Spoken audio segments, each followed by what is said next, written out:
Help me to stay competitive against the big multinational corporations by subscribing to this channel, hitting the notification bell, liking the video, and maybe leaving a comment in the comment sections below. Thank you very much and enjoy the video.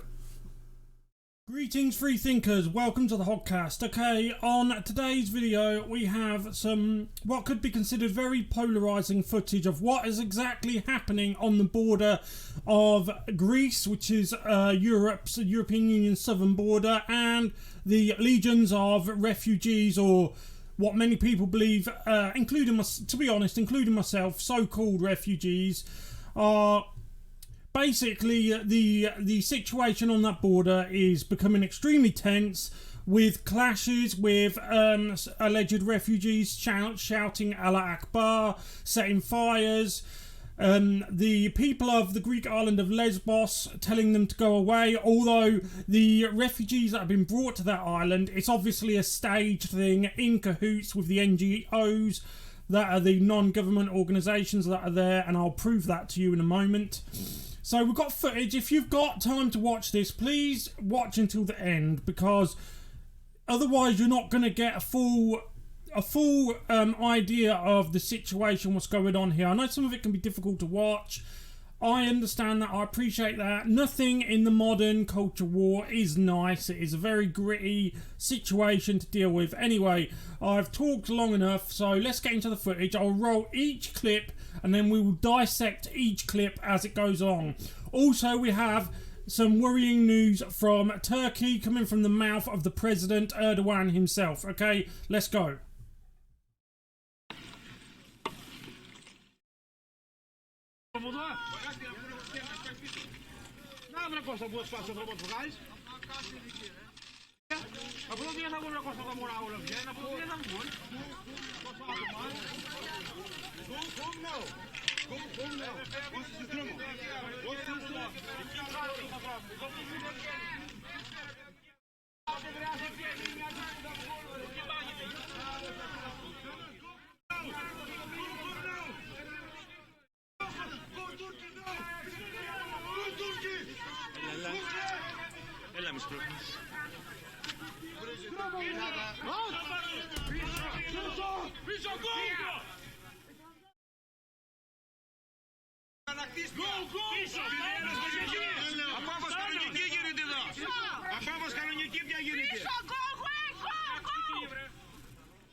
Okay, so the first clip we have is the aforementioned. It is a group of refugees, so-called refugees, who are being towed into the island of Lesbos, which is a Greek island where they will obviously have to be housed and paid for and accommodated, bearing in mind that Lesbos has already seen significant numbers of people coming through, and they have brought with them a whole lot of crime, and the local people of Lesbos have simply had enough. It's the type of crimes we've seen from Lesbos to Copenhagen, to Malmo in Sweden, to London. It's the same thing over and over again. The majority of the people who are coming into Europe, we know, are military-aged men. However, of the clips I've got you, some are taken on the ground, and I'll tell you what I mean by that. They're taken by the people there themselves, and you can really see an unbiased view of, and I'll remind you at the time what I'm talking about, an unbiased view of what the real situation is, whereas what you're seeing here, I'm sure you can hear the click, click, click, click of the mainstream media. This is set up by the mainstream media in cahoots with the NGOs, and there's actually people who are working for those non-government organisations on that boat. Namely, if you look on the boat to the left-hand side, you can see a white Western woman in a white coat with a fur hood.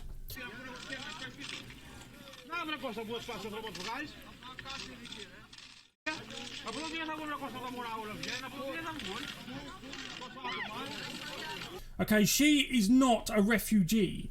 Okay, a well-fed white Western female does not come from Afghanistan or Libya or Syria or the Congo or Nigeria. Okay, she works with the NGOs. You're also going to see later Antifa in amongst the groups of people who are generally causing chaos, but we'll see that as we go along. But I just wanted to point out to you that this video you're seeing here is staged. The people who are being brought ashore, they have women and children in amongst them. And yes, I know there are women and children refugees. I'm not saying that isn't. But people who have seen an unbiased view know full well that the majority of these people coming are military-age men. But this is a photo shoot. You can hear that by the click, click, click, click, click from the mainstream media. This is set up to make the people of Lesbos look bad, to make the refugees look good, and that is about it. Now, I'm not saying what's happening to the refugees is good. Look, I told you in my open, this is a bad situation. It's not good. But as charitable as the people of Europe and the Western Hemisphere are, and we have been, countries like Sweden have basically handed over the keys to their country. How much more are we expected to take? When is enough enough? Okay, when can we just say, right, we've done our bit now? Enough, just enough. We have our own people to worry about. What this is going to do is going to cause friction between groups of people. It's happened in the past, it's happened throughout human history, and it's going to happen again.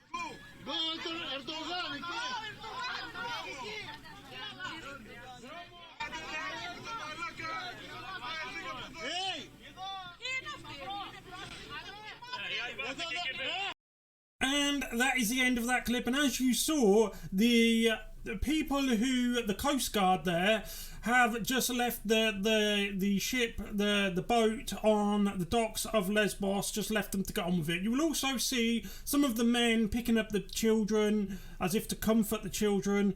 Yes, it is a bad situation. Would I like to be in the position of those refugees? No, I would not. However, it is important to remember that a lot of these people are not refugees.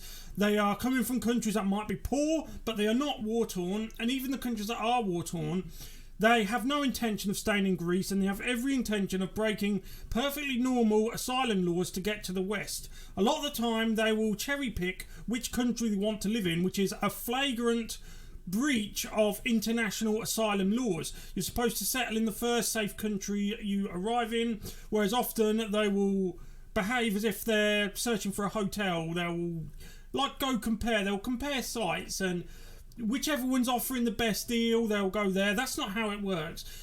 Just as I'm speaking to you now, and as you're watching this at home, central Paris is currently on fire, and it's been set on fire day in, day out this week by Congolese so-called refugees. This is what I'm saying, and yet we're expected to take just more and more and more people. But as I say, for those that are genuine refugees, I feel sorry for them. It's not a good situation to be in. But I also feel sorry for and feel a very strong connection and shared conflict with those citizens from Lesbos, the native Greek citizens of Lesbos. How much more are they expected to take? They're only a small island. They've had situations where schools and hotels have had to be emptied to make way for the incoming economic migrants posing as refugees and the smattering of legit refugees. But you see, they're the ones that are going to be painted bad here. They're going to be smeared in the mainstream media. All those clicks you heard are mainstream media cameras. This was a photo shoot. That's why you see them, most of them are women and children. That's why there's a white Western woman who works with the NGOs there. She's the handler. You've seen it yourself. She tried to cover herself. She put a hood up. This is the Mediterranean. I know it's cold at the moment. It's winter. But it's not exactly northern Scotland, okay? She's trying to hide herself, as well as to cover her hair and cover her features, basically. But she is from the West, and she's just on this boat with them. How strange is that? What a coincidence is that? Anyway, let's move on to the next clip.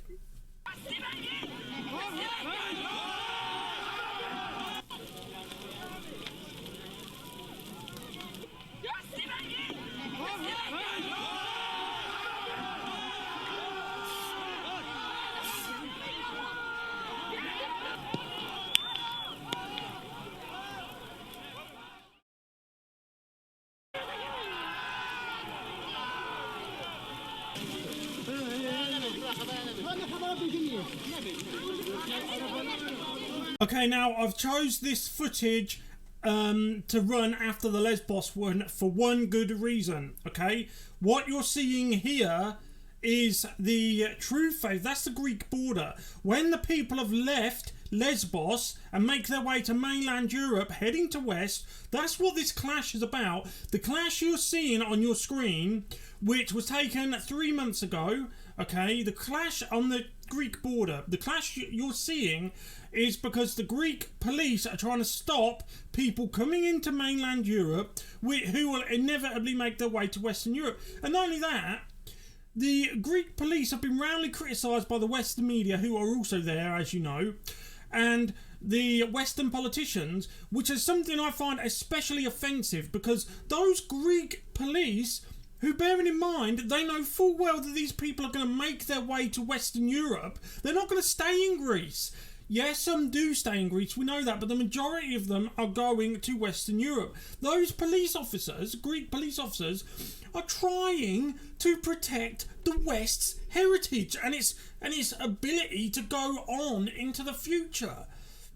And the West singles them out. Also, another thing I'd like to say, and I mentioned it earlier if you can remember, you will see a number of people in that clip, and if you didn't, watch it again, go back, just scroll back a little bit and watch again. You'll see a number of those people who are trying to cover their faces, but if you look very closely, just like the white woman in the inflatable boat coming into Lesbos, you'll see that they are actually of Western descent. One is, she doesn't cover her face at all. You see quite early in the clip, she has blonde hair, white skin. She is a Muslima. She is a ANTIFA antagonist. She's there to cause trouble, and we've known for a long time that far left anarchists have been heavily embedded with migrant groups and refugee caravans, and they've been stoking up a lot of tensions. These are just pure anarchists. They've been stoking up a lot of tensions, and they've been encouraging the refugees to set everything on fire, as you've seen, to attack the police, as you've seen. And the people of Lesbos see this day in, day out. Sometimes on their TV screens, sometimes not on their TV screens, because a lot of the time the mainstream media will try desperately to cover this up. I mean, you'd normally see something like this on RT, maybe, but the majority of the cases it's down to us in the alternative media to get this side of the story across, to get the other side of the narrative across to people who may not have even known what's going on. They just have a romanticized view of asylum, and a very simple, very naive view of what's happening in the world. And that's why we do what we do. So, as a summary for that clip, you can see why people, and this is before we get on to the mass New Year's Eve attacks in Western Europe that we saw on local women and girls, before we get on to all the horrors that is happening in France, Germany, Denmark, Sweden, Norway, United Kingdom. People have just had enough. When was the last time we ever got thanked? When was the last time we ever got thanked for what we're doing, for allegedly humanity. Okay? Never. And when is enough enough? When can we just say, right, we've done our bit, someone else's turn? It just never seems to happen. لسه يضربون حجر. شوفوا شوفوا شو صار. شوفوا ايش صار. شوفوا خلاص ما عاد يحسنون يشوفون الكلاب.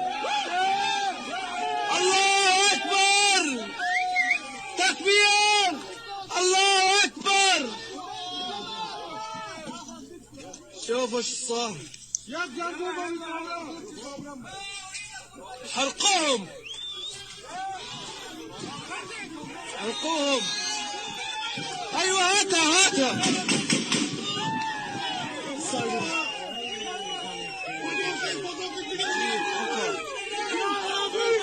يلا افتحوا الباب. الله اكبر.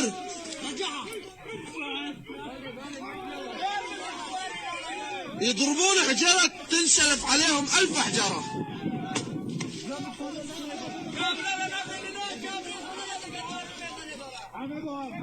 Okay, now earlier you may have heard me say in my open that you're going to see at some point a big difference in video quality but also in narrative, because on the very first image you had of the Lesbos boat coming in, you saw that was heavily scripted.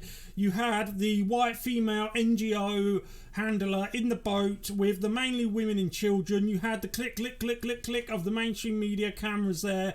No coincidence, they were there deliberately to do a thing. And you had the Lesbos people quite rightly saying, look, we've had enough, you have to go somewhere else, there are too many people here, okay? Then I told you that you're going to see footage from smartphones, cell phones, camcorders taken by people who are not in the mainstream media, and people who are going to give you the real situation as it is. And what you've just seen on your screens here is footage at the Greek border of almost exclusively military age men setting fire to things, attacking people and chanting the Islamic war cry Allah Akbar. That is a big difference from what you saw in the first clip, isn't it? With the Lesbos situation. You see, this is exactly what I'm talking about, right?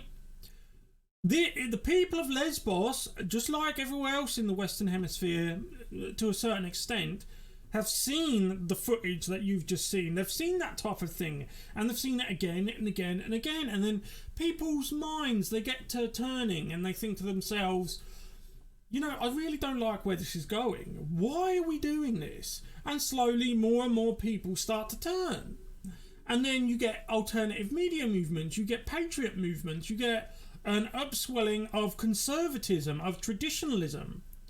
And the left generally freaks out. But at the end of the day, who in their right mind would want people living in a house on your street next door to you and your children who behave in this way? It seems like everything's okay with them so long as they don't get told no. As long as they're told yes, you can have this. Yes, you can live there. Yes, you can move there. Yes, you're entitled to this welfare. Yes. Yes, we'll build the mosque. As long as they get told yes, everything's okay. The second the word no gets uttered, you get this. İbadete, ezana, camilere karşı adeta savaş ilan etti. Bugün Avusturya'nın başbakanından o zamanki zihniyetin ne farkı var? Onlar da şimdi camilerimizi Avusturya'da kapatmanın hesapları içinde, planları içinde. Bu nereye gidiyor?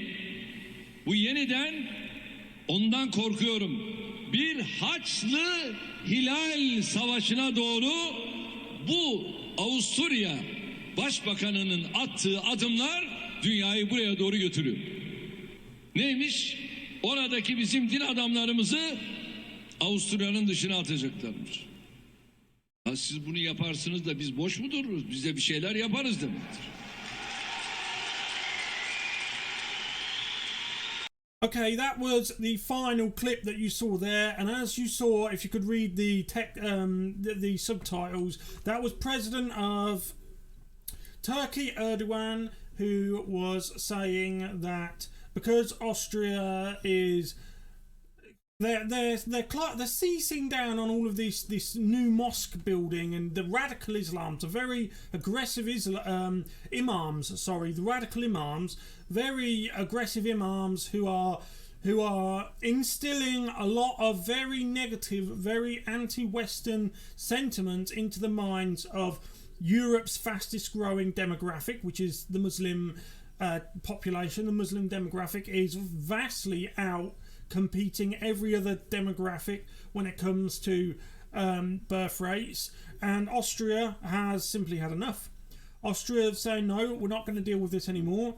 When was the last time in any Western country you heard of a church being built? When did you hear about any churches being built in the Middle East? Although before my detractors start, I know that our church is in the Middle East, but we're talking about new ones being built, and especially in the Western world, where traditionally it is supposed to be our heritage, our state religion, as benign and certainly as healthy as it is. Churches just aren't being built anymore. Not only that, I went to a church. I'm not religious myself, though I was brought up Christian, but I am very comfortable with Christianity, and I like to keep track of what's happening in terms of religion. And when I went to a church last year, I was saddened because certainly more than 90%, I don't know the exact figure, but I made a quick calculation, and more than 90% of the congregation who was at that church was elderly. Okay, there was only 2 or 3 children there. The majority were elderly. Whereas in my city, we have 2 big mosques, huge mosques, and every week, but especially on Friday prayers, which takes place multiple times, when they're all streaming into the mosque, and I used to live nearby there, when they're all streaming into the mosques, it's people of all ages. There's old Muslims, there's middle-aged Muslims, there's Muslims my age, but especially there are no end of young Muslims going into the mosques, because they are the future of the mosques. They are its future. They are the religion's future. And it wasn't hard for me to see that Christianity is dying and Islam is thriving. But it's not just thriving in the Middle East, it's thriving in the West.